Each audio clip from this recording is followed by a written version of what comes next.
Ladies and gentlemen of the Army of Spies, put on your battle shirts and your moon helmets. We're going to suspend disbelief for a few moments and talk about what could be a beautiful, beautiful Cardano future. Get ready. Let's go.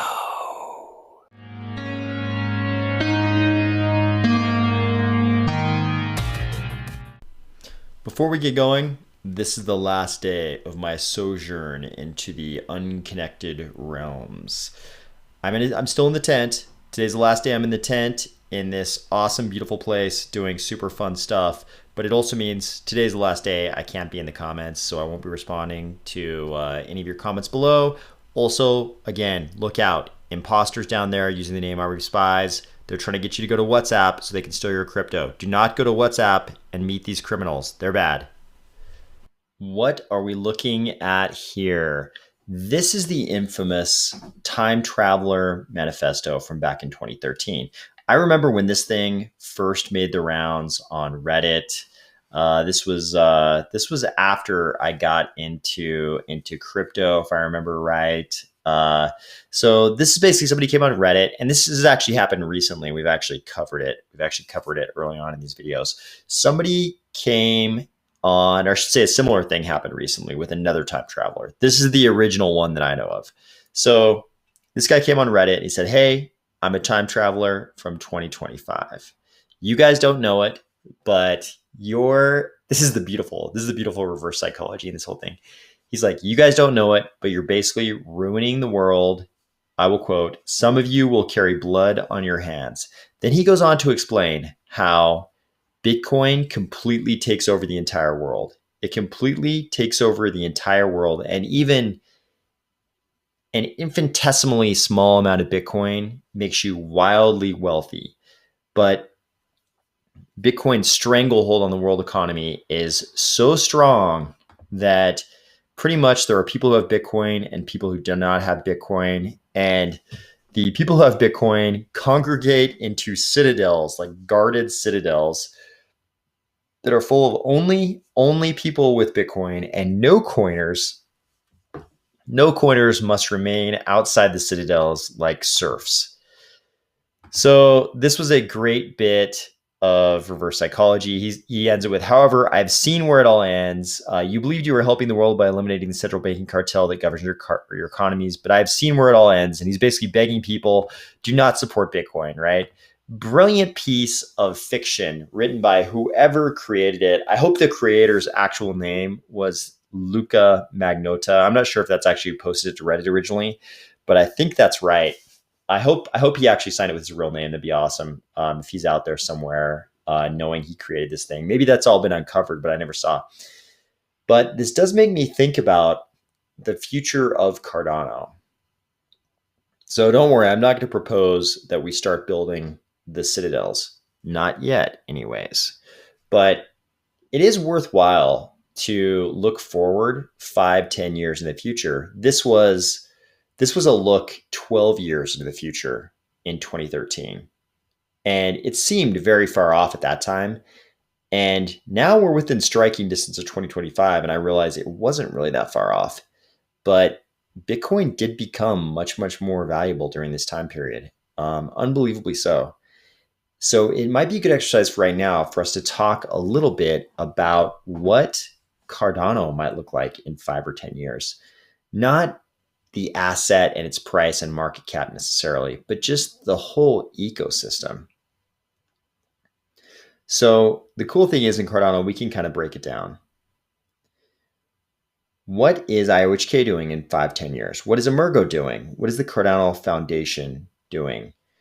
What kinds of outside dApp projects have already been built and are being used? What challenges is Cardano facing?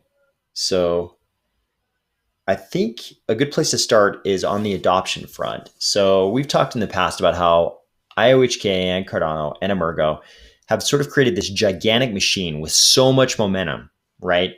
They did the long-term planning thing.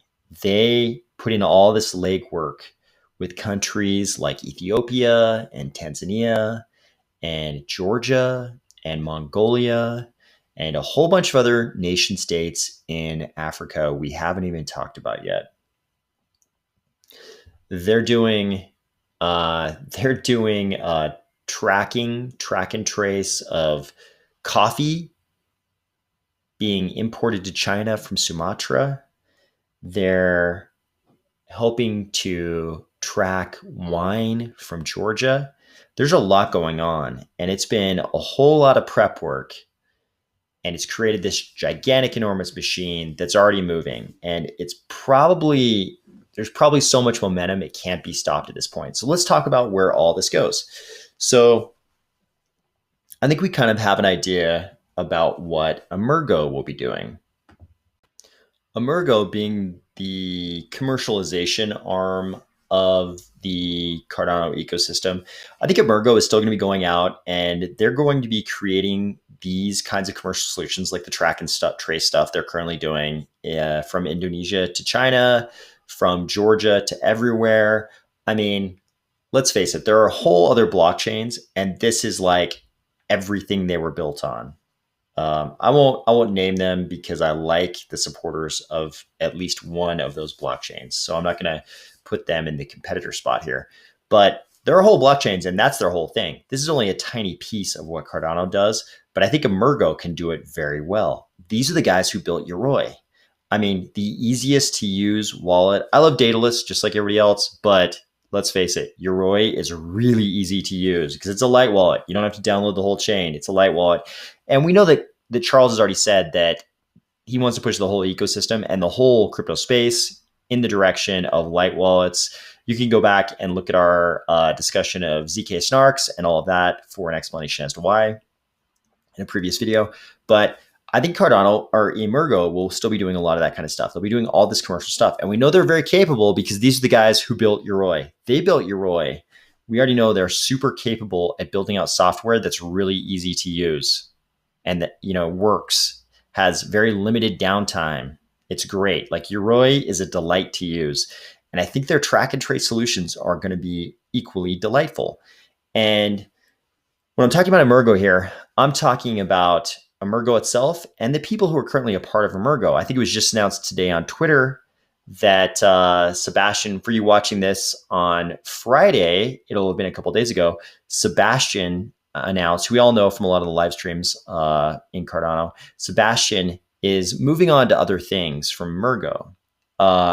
He says it'll allow him to do even more for the Cardano ecosystem. So when I say Emurgo, I'm meaning Emurgo, the entity, and the people who are currently involved in Emurgo. Because as our ecosystem gets bigger and bigger, a lot of these people who are currently at Emurgo or IOHK, they're going to have, put in their time at these organizations, and they're going to have some ideas that they want to, develop on their own.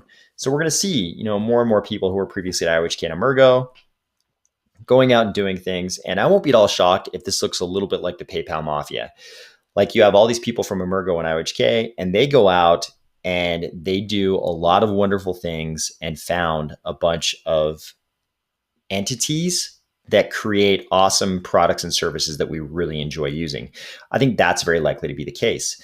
And in the case of Emurgo, it's probably going to be a lot of commercialization stuff. Like I could imagine Sebastian going out and building a lot of awesome commercial products on the supply chain tracking side or whatever the hell he wants to create, because I'm sure it's going to be awesome.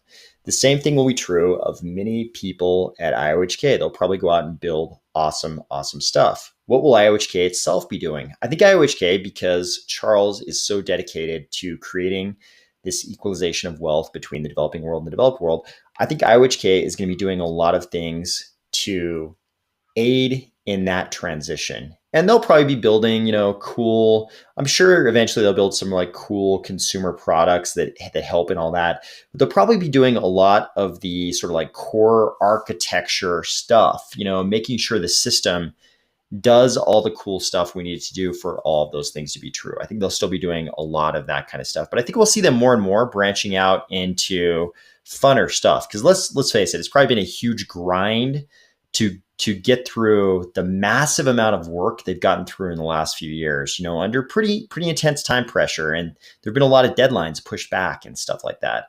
But I think we're going to be seeing IOHK doing a lot of that kind of stuff.